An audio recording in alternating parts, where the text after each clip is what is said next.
కడలిలో ఉదయించి పద్మాసని సిరితాను శ్రీ వెంకటేశుని ఇష్టసతి పద్మావతియేను. దయారసమూర్తి ఆయమ్మ ధన్యులు భువిజనులు, ఎవరిపైన తన దృష్టుండో శ్రీమంతులౌను వారు.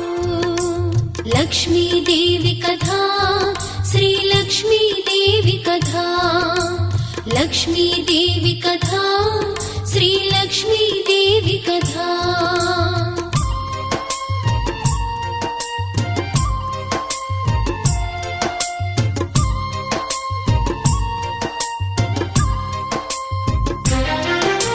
శ్రీ మాధవ వక్షోవాసి శ్రీరంగధామేశ్వరి, సహస్రకోటి తేజముతో వెలిగడి శ్రీల